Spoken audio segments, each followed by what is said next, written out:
Dipegang susah, kita gerak dia gerak, kita jalan dia jalan.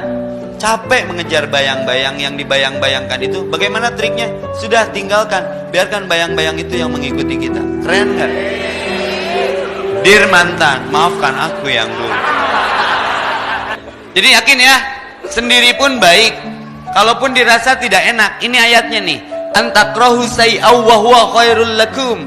Apa yang kau rasa tidak enak, bisa jadi itu yang terbaik dari Allah. Semakin tidak enak engkau, semakin sadar bahwa aku butuh Allah.